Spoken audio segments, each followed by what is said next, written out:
जय जय जय सीताराम।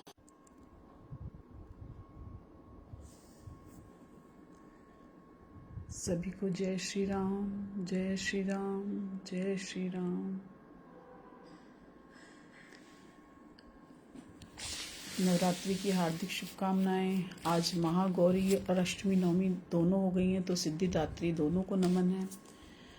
तो पहले हम ओम करते हैं, फिर छोटी छोटी स्टोरी सुनेंगे माता रानी की, छोटा सा भजन सुनेंगे और बाकी की बातें करेंगे। चलिए शुरू करते हैं।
शांति शांति शांति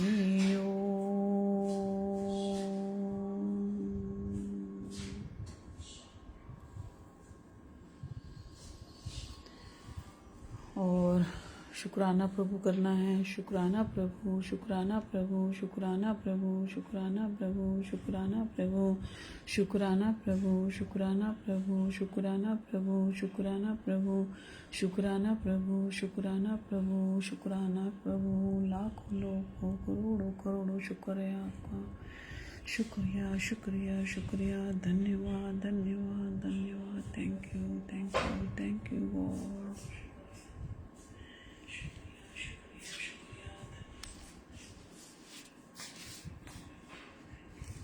अब तो काफ़ी अच्छे दिन हो गए। 1 महीना कंप्लीट हो गया हम लोगों का, 1 महीने से ज़्यादा हो गया। तो कैसा लग रहा है? अच्छा लग रहा है ना? बहुत माइंड रिलैक्स हो गया होगा, क्योंकि डोज कहते हैं ना थोड़ी सी लो तो उसका इफ़ेक्ट उतना ज़्यादा नहीं आता, लेकिन जब हम कंटिन्यू किसी चीज़ को लेते हैं तो उसका एनर्जी जो है वो बाद में पता चलती है ना? तो वो बहुत बहुत अच्छा तभी लगता है जब हम उस चीज़ को आगे तक लेके जाते हैं। जो दूर तक साथ दे ढूंढे उसी को नजर, है ना? जीवन के हर मोड़ पे मिल जाएंगे हम सफर, जो दूर तक साथ दे ढूंढे उसी को नजर। तो जिसके अंदर आत्मिक शांति और आनंद मिलेगा वो बहुत दूर तक चल पाएगा। और ये तो एंड है हमारा, जीवन के एंड तक, और एंड के बाद भी है, जीवन के साथ भी और जीवन के बाद भी। तो ऐसा ही है, प्रभु का तो देते ही रहते हैं। हम ही नाशुक्र हैं जो शुक्र नहीं करते। प्रभु तो हमेशा देते हैं और देते ही रहेंगे, कोई कमी आनी ही नहीं है कभी भी। तो ऐसे ही पता है क्या था, एक राजा था, उसके यहाँ एक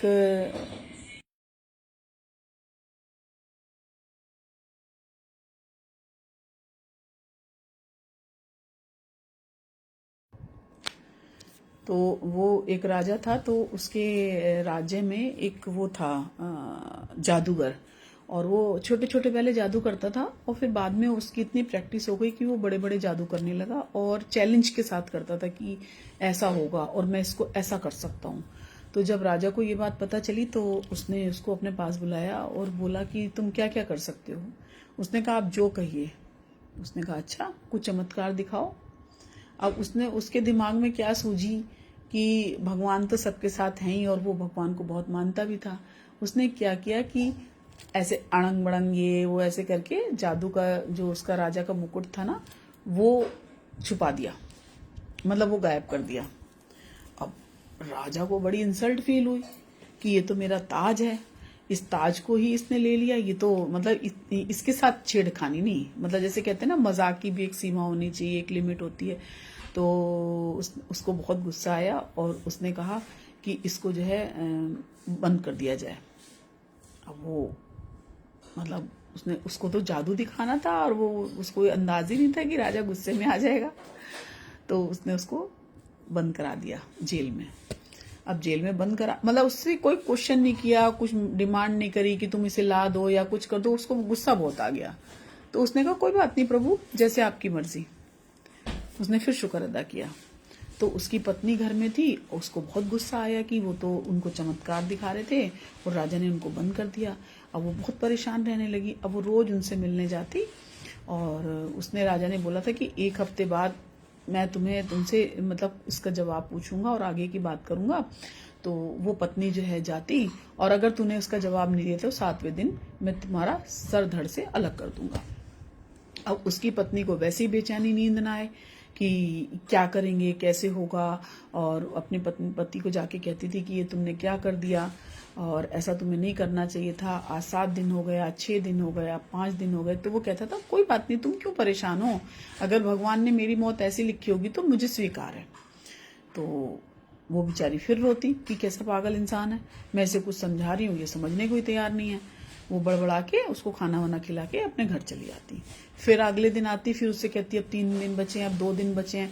लास्ट डे जब एक दिन बचा था तो उसने उसको कहा कि तुम माफी मांग लो और राजा तुम्हें छोड़ देंगे, और ये छोड़ो, जादूगिरी वगैरह तुम्हारे बस की नहीं है, तुम छोड़ दो इसे, और कुछ हम इस राज्य से दूर चले जाएंगे, अपना जीवन यापन कर लेंगे, लेकिन हम यहाँ नहीं रहेंगे, और राजा से आप माफी मांग लेना। तो उसने कहा नहीं नहीं, जो भगवान करते हैं अच्छे के लिए होता है, अगर यही है तो हम यही करेंगे। अब वो सुने ही ना, लेकिन उसने धीरे से एक चीज अपनी पत्नी के कान में बोली कि राजा साहब जब कल आएंगे ना, तो मैं जिस चीज के लिए मैंने ये जादू सीखा था, मैं उसका रीजन भी दूंगा, और राजा जो कहेंगे मैं उसको मान लूंगा। मतलब उसने हल्की सी सुर्री छोड़ दी। अब वो चली गई, उसको समझ में नहीं आया। अगले दिन राजा ने बोला कि मुझे इसका आंसर भी चाहिए, मुझे मेरा ताज भी चाहिए, और तुम्हारा जीवन का उद्देश्य क्या है, तुम मुझे ये बताओ। तो उसने कहा कि देखिए, मेरे को जादूगिरी का शौक था, मैंने अपने शौक पूरा करने के लिए जादूगरी सीखी, और मैंने आपका ताज छुपाया, ये मैं ताज भी दे दूंगा आपको, मुझे ताज से कोई लेना देना नहीं है, लेकिन मुझे कम से कम इतनी मोहलत दीजिए 1 साल के अंदर की, ताकि मैं एक उड़ने वाला घोड़ा बनाने के उसमें हूँ, और मेरा उड़ने वाला घोड़ा तैयार हो जाए, और आप मुझे फांसी दे देना। अब राजा के दिमाग में ये लालच आई कि अगर ये उड़ने वाला घोड़ा इसने बना लिया है ना, उड़ने वाला घोड़ा इसने बना लिया, और अगर इससे मैं ये घोड़ा ले लूं तो मैं तो सब तरफ से राजा बन जाऊंगा। तो उसने मतलब अपना दिमाग में सारी सब चीजें सेट करके उसने कहा चलो मैं तुम्हें रिहा करता हूँ, और तुम्हें 1 साल का टाइम भी देता हूँ, 1 साल बाद तुम मुझे उड़ने वाला घोड़ा बना के दे देना, और जैसे ही उड़ने वाला घोड़ा बनेगा, और मैं तुम्हें आगे का भी जीवन दान दे दूंगा, कुछ राज्य दे दूंगा अगर ऐसा कुछ पॉसिबल हुआ तो, और अगर ये चीज नहीं होती है तो फिर वही शर्त रहेगी कि तुम्हारा सर धड़ से अलग कर दिया जाएगा। तो उसने कहा ठीक है, डन। अब वो खुशी खुशी घर आया तो सब लोग वहां मातम मना रहे थे कि राजा ने तो इसका सर धड़ से अलग कर दिया होगा, इसके पास तो इसका कुछ था ही नहीं, और इसने मेरी बात नहीं मानी, ऐसा था। जब उसको देखा तो सब हैरान हो गए। उसने कहा ये कैसे आ गया, इसको तो राजा ने दंड देने के लिए कहा था। अब जब उसकी पत्नी ने पूछा, उसको ऐसे छू छू के देखने लगी, आप ही हैं, आप ही हैं? उसने कहा हाँ मैं ही हूँ, और राजा ने मुझे 1 साल का समय दिया है। उसने कहा किस वजह से? उसने कहा कि मुझे उड़ने वाला घोड़ा बनाना है। कह रहे फिर तुम राजा को बेवकूफ बना के चले आए जैसे पहले बनाया था। उसने कहा शांत रखो, अपने आप को शांत रहो, मेरा जीवन है, मैं उसे कैसे सॉर्ट आउट करूंगा, तुम मत परेशान हो, और मैं कहीं नहीं जा रहा, मैं तुम्हारे पास हूं। वो फिर चुप हो गई। अब जो है उसने अपने अपने छोटे छोटे जादू वादू दिखाने लगा इधर उधर से, मतलब काफी ख्याति भी हो गई उसकी। पर राजा ने उससे कह रखा था कि मैं 1 साल से पहले तुझे बिल्कुल नहीं छोड़ूंगा। अब वो रोज डेली भगवान का पूजा आराधना जो भी करता था वो करता रहा। उसका विश्वास था कि भगवान जो करेंगे अच्छा करेंगे। इस बीच में क्या हुआ कि 6 महीने बाद राजा की डेथ हो गई। देखिए भगवान की लीला, ये जो भगवान के भरोसे होते हैं कैसे कैसे चीजें होती हैं, और अंतर्मन से बुलवाता भी वही है। हम अपनी इच्छा से एक शब्द नहीं बोल सकते, ये भी वही बुलवा रहे हैं। तो राजा की डेथ हो गई, और कहाँ का घोड़ा, कहाँ का राज्य, कहाँ की डेथ, सब कुछ नॉर्मल हो गया। उसकी पत्नी को पता चला, वो तो बहुत खुश हो गई। मतलब राजा के मरने से वो खुश इसलिए हुई क्योंकि उसके पति बच जाएगा। उसका लॉजिक ये था कि उसका हस्बैंड जिंदा रहेगा, राजा जाए तो जाए, मेरा क्या लेना देना। अब जब उसको पता चला कि राजा की मौत हो गई तो उसे थोड़ा अफसोस भी हुआ, क्योंकि राजा था। राजा के लिए तो सभी को लगता है कि हमारे देश का कोई राजा खत्म हो जाए तो हमें अफसोस करना चाहिए। और वो अफसोस के लिए जब वहां गया और उसने जब डेड बॉडी देखी, तो डेड बॉडी के पास जाके उसने ये चीज बोली कि हमें कल का भरोसा नहीं, और तुमने मुझे साल भर का टाइम दिया था, देखो आज कौन है आपके सामने। कि कल कुछ भी नहीं है, जो है अभी है, आज है। इसलिए कल का भरोसा ना करें और ना कल की आशा पे आप जिए। जो चीज है वो अभी की अभी ही हमें है, और अभी हमें जो भी प्रार्थना का, जैसे हमें कहते हैं ना, ये सेविंग्स हम जो कर रहे हैं ना, धीरे धीरे जो हम डेली पर डे इकट्ठी कर रहे हैं, और जब ये गुल्लक भरेगी तो वो जो गुलदस्ता निकलेगा ना, वो सुगंधित भरा और कभी ना मुरझाने वाला गुलदस्ता होगा।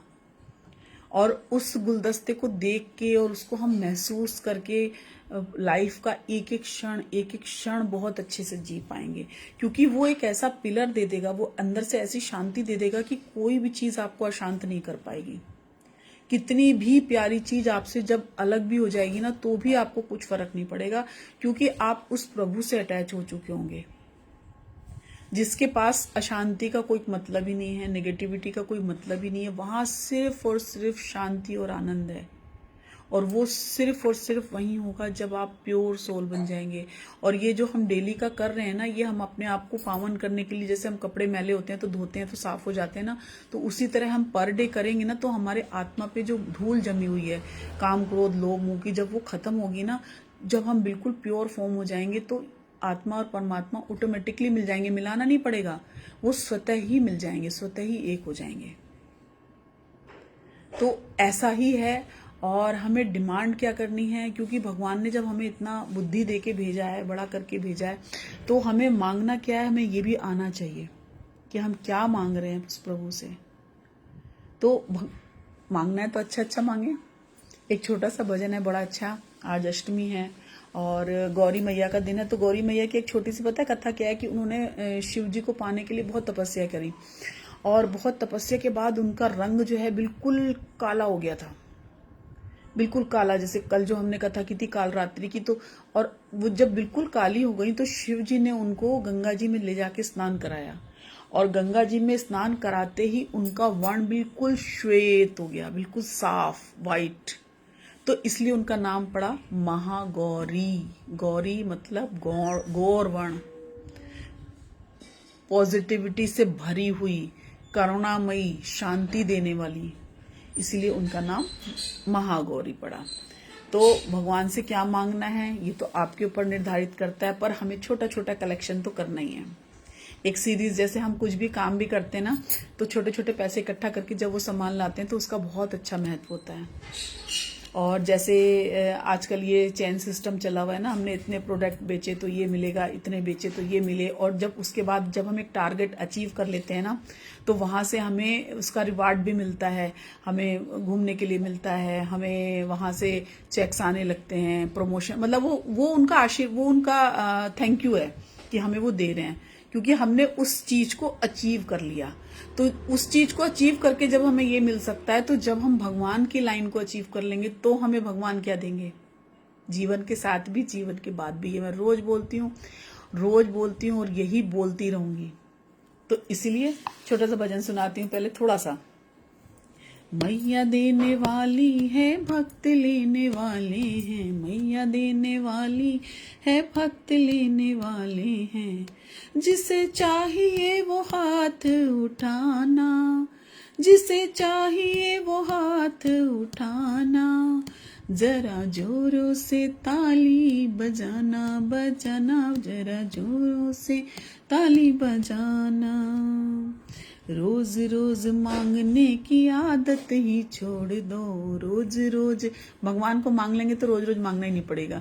रोज रोज मांगने की आदत ही छोड़ दो, जिसे जितना चाहिए वो मुंह खोल के बोल दो। तो एक बार अगर आपने उनको मान लिया, आज अच्छा मौका है, तुम्हें किसने टोका है, आज अच्छा मौका है, किसने तुम्हें टोका है, आज बिल्कुल नहीं है शर्माना, जरा जोरों से ताली बजाना, बजाना, क्योंकि ये आखिर के दिन चल रहे हैं और मैया भर भर के खजाने लुटा रही है। बस आप अच्छी अच्छी चीजें मांगे, उनसे उनका प्यार मांगे, करुणा मांगे, दया मांगे, आशीर्वाद मांगे, ना कि भौतिक चीजें मांगे।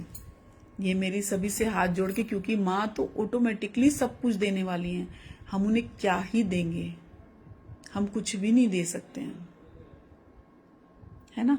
तो एक जैसे एक कल ना मैं यूट्यूब पे एक छोटी सी स्टोरी सुन रही थी। एक पक्षी था, कबूतर था शायद, मुझे ठीक से याद नहीं आ रहा। तो उसने कहा कि मैं जीवन के 3 ऐसे रहस्य बता सकता हूँ, तो जो मुझे पिंजड़े से निकालेगा मैं उसे 3 ऐसे गुण बताऊंगा जिससे उसका जीवन निहाल हो जाएगा। तो वहां से एक आदमी जा रहा था, उसने सोचा अरे वाह ये तो बहुत अच्छी चीज है, ऐसा क्या रहस्य है, जैसे होता है ना संदूक के अंदर क्या है, सबको जानने की इच्छा होती है कि क्या है। तो उसने कहा अच्छा मैं तुम्हें छोड़ दूंगा, तुम बताओ। क्या क्या बताना चाह रही, कह रहे जीवन की ऐसी चीजें बताऊंगा जिससे तुम कभी हारोगे नहीं। उसने उसे खोला, खोलते ही वो उड़ गया। उड़ने के बाद उसने कहा नहीं मैं गद्दार नहीं हूं, मैं तुम्हें बताऊंगा 3 चीजें क्या हैं। उसने कहा पहले तो आप अतीत को छोड़ दीजिए, आप अतीत को याद रखोगे तो हमेशा रोओगे, इसलिए उसे छोड़ दो और आगे बढ़ो। उसने कहा ठीक है। उसने कहा दूसरा, उसने बोला कि जो है दूसरी चीज यह है कि हम जिस भी चीज से प्यार करते हैं वो हमें दुख देती है, लेकिन अगर हम उसकी यथार्थता को समझेंगे तो हमें कष्ट नहीं होगा। तो हमें आज में जीने की आदत डालनी चाहिए, ना कि और जो चीज अभी है ना वो जो हमारा आज है बस वही हमारे पास है। इस चीज को समझें और भगवान का शुक्र अदा करें। उसने कहा ठीक है। फिर उसने कहा तीसरा मेरे पेट में 2 हीरे हैं बड़े बड़े। उसको बड़ा हैरानी हुई, ऐसे कैसे। उसने कहा अभी मैंने इसको छोड़ के गलती कर दी, इसको मैं काट देता तो मैं हीरे ले लेता। उसको बेवकूफ को ये नहीं पता था कि इतने छोटे से पक्षी में इतने बड़े 2-2 हीरे कैसे आ सकते हैं। तो उसने कहा यही तो बात है कि तुम सुनी सुनाई बातों पे विश्वास करते हो। मैंने अभी क्या बोला कि पिछली 2 चीजों को वर्तमान को भूल जाओ और जो आज है उसमें जीने की आदत डालो। जो छूट गया उसे छोड़ दो। रात गई बात गई, जिसके बीच में रात उसकी क्या बात है ना। तो उसको मतलब सिर्फ उसको समझाने के लिए उसने ये कहानी सुनाई थी कि हम जो है ना उसी को पकड़ के बैठते हैं जहां हमें लगता है ना कि इसके पीछे हमें ये मिल जाएगा। क्यों आपको अपने ऊपर विश्वास क्यों नहीं है? दूसरे पे हम ज्यादा, हमारा रिमोट कंट्रोल हम दूसरे के हाथ में दे देते हैं। उसने वो बोला तो ये होगा। अरे आपको नहीं पता आपके बारे में आप क्या हो। आप किसी के साथ भी सही गलत जब करते हो तो सबसे ज्यादा तो आपको पता होता है कि आप क्या कर रहे हो उसके साथ। आप किसी से भी छुप सकते हैं, अपने आप से नहीं छुप सकते हैं, क्योंकि ईश्वर का कैमरा ना कभी बंद होता है ना उसका नेटवर्क जाता है। और सारी की सारी जो भी चीज हम कर रहे हैं स्वतः अपने लिए कर रहे हैं। ये जो हम कर रहे हैं ये सारा का सारा हमारे सामने ही परोसा जाएगा, बिल्कुल ऐसे ही जैसे हम दूसरे के लिए परोस रहे हैं। भगवान पर भरोसा इतना रखो कि जब आपकी इच्छा से काम ना हो तो समझ लीजिए कि उसकी इच्छा है। भगवान पर भरोसा इतना रखो कि जब आपकी इच्छा से काम ना हो तो समझ लीजिए उसकी इच्छा है, और जब आपकी इच्छा से काम हो रहा हो तो समझ लेना उनका विशेष कृपा है, विशेष आशीर्वाद है भगवान का। इसीलिए बार बार थैंक यू 11 बार कहने की आदत इसीलिए डाल रहे हैं कि हम बार बार बोलेंगे तो हमारे श्वासों के साथ जितनी बार हम ईश्वर का नाम लेंगे उतनी बार हमारे लिए थैंक यू, बल्कि ईश्वर का नाम कम निकलेगा, थैंक यू ज्यादा निकलेगा। हम उनके इतने इतने शुक्रगुजार हैं। उदासियों की वजह तो बहुत है जिंदगी में, उदासियों की वजह तो बहुत है जिंदगी में, लेकिन बिना वजह के खुश रहने का मजा ही कुछ और है। जैसे हम कितने भी परेशान होते हैं और हमारे घर पे कोई आता है तो हम कैसे कैसे कहते हैं आइए आइए प्लीज, ऐसे हंस के। हमारे अंदर कितनी भी अंदर जैसे कुंठा होगी, ऐसे ऐसे हो रहा होगा, तब भी हम कहेंगे आप आइए बैठिए। तो अच्छा उस समय आप नोटिस करो कि आप उनके रंग में रंग जाते हो, वो दुख भी भूल जाते हो। क्यों? क्योंकि हमने अपना रिमोट कंट्रोल दूसरे के हाथ में दे रखा है। और कभी कभी देना ठीक होता है लेकिन हर वक्त नहीं। ईश्वर कहते हैं जो व्यक्ति सच्चाई के रास्ते पर चलता है, ईश्वर कहते हैं जो व्यक्ति सच्चाई के रास्ते पर चलता है उसके जीवन में परेशानी जरूर आती है लेकिन उसकी नाव डूबती नहीं है। तेरे भरोसे मेरी गाड़ी, तू जाने तेरा काम जाने। तेरे भरोसे मेरी गाड़ी, तू जाने तेरा काम जान। तो छोड़ दो। पता नहीं कैसे परखता है मुझे मेरा ईश्वर, पता नहीं कैसे परखता है मुझे मेरा ईश्वर। परीक्षा भी कठिन लेता है और हारने भी नहीं देता। परेशानियां आती हैं, बहुत आती हैं। कभी कभी ऐसा लगता है कि हम नहीं निकल पाएंगे उससे। जैसे कभी कभी क्या होता है ना, किसी की डेथ की न्यूज हम सुनते हैं तो हम सोचते हैं हम इसके बिना जी ही नहीं पाएंगे, एक क्षण भी रह ही नहीं पाएंगे। लेकिन क्या होता है, बस सिर्फ उस सेकंड आप नोटिस करना, सबने अपने जीवन में कुछ ना कुछ किसी की डेथ देखी होगी या खुशी देखी होगी, तो बस एक क्षण, जितने क्षण हमारे कान में वो वॉइस गई, आवाज गई, बस उतना सेकंड्स का ही वो खुश और दुख होता है। उसके तुरंत बाद हम नॉर्मल होना शुरू हो जाते हैं। इसको कभी ध्यान से देखने की कोशिश करना। हम सोचते हैं क्या होगा लेकिन कुछ भी बुरा नहीं होगा, क्योंकि वो बुरा करते ही नहीं हैं। वो हमें परेशानी हमारी कर्मों से आई, लेकिन संभाल हमें वो रहे हैं, जबकि कहीं उनका कोई रोल नहीं है। वो ना चाहे तो ना संभाले, रोते रहो। लेकिन फिर भी उनकी कृपा देखिए कि हमें सजा मिली अपने कर्मों से, लेकिन संभाला किसने? उस प्रभु ने। तो कौन बड़ा हुआ? जिसको हमसे कुछ चाहिए भी नहीं, उसको हमसे कोई प्रॉफिट नहीं मिलने वाला, लेकिन फिर भी वो अपनी कृपा किए जा रहे हैं, करते ही जा रहे हैं, है ना। वो हारने ही नहीं देगा। बनावट, सजावट, दिखावट और मिलावट, इन्हीं कारणों से समाज में आई है गिरावट। क्योंकि हम लोग दिखावे में ज्यादा जीने लगे हैं। पहले के घर बड़े शांत होते थे, हमें भी याद है, हमने भी किया है।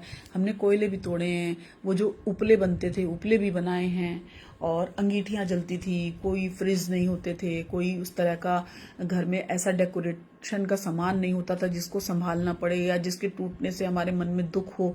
कुछ होता ही नहीं था, साधारण जीवन था, बड़ा अच्छा था, बड़ा मजा आता था। और तब क्या जीते नहीं थे? और तब तो बीमार भी नहीं होते थे। अब तो लोग कितना बीमार रहने लगे हैं। तो जिंदगी को जितना सरल बनाएंगे, जितनी इच्छाएं कम रखेंगे, और जो मिले प्रभु का शुक्र अदा। कुछ चीजें नेसेसरी हैं, वो हमारे पास होनी चाहिए। हम ये नहीं कह रहे नहीं होनी चाहिए, या हम प्रयास ही ना करें, हम कर्म करना छोड़ दें। लेकिन जितना है उतना हम थैंक्सफुल होना सीखें, और बाहर की आडंबरों से बचें। छल, कपट और पाप उतने ही करें जितने भुगतने की शक्ति हो। जैसे जब हम लोन लेते हैं ना बैंक से, तो हम लेते समय तो इतना सोचते नहीं है कि कैसे अदा होगा, लेकिन जब वो नहीं उतरता और कुड़की हो जाती है, सामान चला जाता है ना, तब हमें समझ में आता है कि हमने लिया ही क्यों था। तो इसलिए हमेशा कोई भी चीज उतनी लें, परेशानी भी या रिस्क भी उतना लें जितना आप हजम कर सकें। हमारे पापा हमेशा कहते थे, कम खाओ गम खाओ, नमक रोटी के साथ खाओ, उधार मत लो। तो उसी तरह आपके पास जो है ना, आप उतने में रहने की आदत डालें, ना कि चाउमीन खाना है, बर्गर खानी है, ये खाना है, वो खाना है ना। किसी पर भी ज्यादा नाराज होने से बेहतर है कि अपने जीवन में उनकी अहमियत कर दें। हमें अगर किसी के साथ अच्छा नहीं लग रहा है ना, तो हम उससे थोड़ा सा दूरी बना लें। क्योंकि उससे पता है क्या होता है? दूरी बनाने का मतलब ये नहीं है कि हमें बद्दुआ नहीं देनी, बस इतना डिस्टेंस कर लें, क्योंकि हम अगर सामने देखेंगे ना उसे, तो हमें उसके साथ बिताई हुई वो सारी चीजें हमें परेशान करेंगी, और उसकी वजह से हम भगवान से काफी दूर हो जाएंगे। हम उतनी देर उसमें उलझ गए जिसमें हमें नहीं उलझना है। समझ पा रहे हैं कि जहां हम नहीं उलझना चाह रहे, हम बेवजह उस टॉपिक को छेड़ रहे हैं। सबके जीवन में बहुत सारी चीजें घटित होती हैं, बहुत कुछ होता है, लेकिन थोड़ा सा अगर नहीं हो रहा है, हमने अपनी तरफ से प्रयास कर लिए, नहीं समझ आ रहा, छोड़ दो, थोड़ा सा डिस्टेंस कर लो, ताकि हमारी अपनी शांति ना भंग हो ना दूसरे की। क्योंकि हम दुखी हो रहे हैं तो हमसे भी दूसरा दुखी हो रहा है। ऐसा नहीं कि वो नहीं हो रहा, वो भी हो रहा है। तो कोशिश करें साइड हो जाएं, और 1-2 दिन थोड़ी परेशानी होती है, 4 दिन 6 दिन, लेकिन उसके बाद धीरे धीरे सब सेटल हो जाता है ना। खोज में ना उलझे कि भगवान है या नहीं। इस खोज में ना उलझे कि भगवान है या नहीं। सोच ये रखें कि हम खुद इंसान हैं भी कि नहीं। हम खुदा को ढूंढते रहते हैं, हम अपने अंदर भी तो देखें कि हम क्या कर रहे हैं। हम तो प्रॉपर इंसान भी नहीं बन पा रहे हैं। तो कम से कम, और ये उसी का रास्ता दिया जा रहा है। जो भी हमारे धर्म ग्रंथ होते हैं ना, वो इसीलिए बने हैं कि हमारे अंदर करुणा आए। हम ये नहीं कह रहे आप हमारे धर्म के साथ जुड़ो ना, आप जिस धर्म को मानते हैं आप उस धर्म को मानिए, कोई फर्क नहीं पड़ता, कोई किसी चीज पे कोई असर नहीं आएगा। बस आप अपने प्रभु के स्मरण में रहिए, क्योंकि कोई भी धर्म ग्रंथ आपको गलत राय शिक्षा कभी भी नहीं देता है। सब एक होके रहें, एक साथ रहें, सब जगह शांति हो, सर्वत्र आनंद हो। प्रेम करुणा का ही दूसरा रूप है। प्रेम करुणा का ही दूसरा रूप है। जब मन ऊंचा उठता है तो कर्म बन जाता है। जब मन ऊंचा उठता है तो कर्म बन जाता है, और उससे सिर्फ प्रेम की बूंदें बरसती हैं। तो जब हमारे अंदर ममता और करुणा आ जाएगी ना, तो प्रेम अपने आप छलकने लगेगा। जैसे हम किसी को, जब हमारे सामने किसी की नौकरी लग गई, या जैसे हमारे बच्चों का जॉब लगी, या उन्होंने स्टेज पे खड़े होकर हमारे लिए कुछ बोला, तो हमारी आंखों में ऑटोमेटिकली आंसू आ जाएंगे। ऐसा हुआ होगा आपके साथ भी, जो आपका करीबी होगा। मैं बच्चों की बात इसलिए कर रही हूँ कि मेरे साथ बच्चे अभी बड़े हुए हैं, तो वो जब कुछ कहते हैं तो बहुत अच्छा लगता है, इसलिए मैं वो वाला उदाहरण दे रही हूँ। तो सबसे ज्यादा खुशी माता पिता को तो सबसे ज्यादा खुशी माता पिता को होती है। और माता पिता जब खुश होते हैं ना, और मतलब वो एक शब्द होता है ना, जैसे सॉरी और थैंक यू, वो बहुत छोटा सा है लेकिन वो बहुत कुछ देके चला जाता है। अगर आपके लिए कोई अच्छा बोल रहा है ना, और जिसके लिए आपने किया है, वो आपको बस इतना कह दे कि हम इसके लिए हैं और ये हमारा है, बस इतना बहुत होता है। वो उधर उतना कहना होगा और आंसू ऐसे टप टप टप टप टप टप गिरने लगेंगे, और वो प्यार और करुणा के आंसू हैं। इसके लिए आपको कुछ करना नहीं पड़ता, वो स्वतः है, सिर्फ एहसास है, रूह से महसूस करो। तो ये वो जुड़ाव है, और उसका ये रिजल्ट है कि चलो हमने जो किया वो सक्सेस हुआ, और लेने वाला भी उतना ही पात्रता थी। हमने प्रयास किया तो अगले अगले ने भी हमें समझा। उसमें कोई भी रिश्ता हो सकता है, फ्रेंडशिप का रिश्ता हो सकता है, माँ बच्चों का होता है, पति पत्नी का होता है, पड़ोसी का होता है। जो भी आपको समझ पा रहा है, वो आपके लिए अगर कुछ थोड़ा सा भी बोल देता है ना, तो आप जैसे कहते हैं ना, पीठ किसी ने थपथपा दी तो बहुत अच्छा लगता है। बस इससे ज्यादा और कुछ चाहिए नहीं होता किसी को। हम सोचते हैं कि उसके अंदर ऐसा है, ऐसा कुछ नहीं होता। सबको सिर्फ एक शाबाशी चाहिए कि आप कितना अच्छा कर रहे हो। और मेरे को तो मुझे ऐसा ही लगता है कि कोई कुछ भी ना करे, लेकिन अगर किसी को समझ लेना तो यही बहुत बड़ी बात है। कैसा लगा? मजा आ रहा है ना? चलिए, इसी के साथ सभी खुश रहें, स्वस्थ रहें, संपन्न रहें, और ये जो युद्ध चल रहा है, ये जल्दी से जल्दी अपना विराम ले और सभी को शांति मिले, और विश्व शांति के लिए जो हमारा प्रयास है ये चलता रहे, इसी कामना के साथ। जय श्री राम, जय श्री राम, जय श्री राम।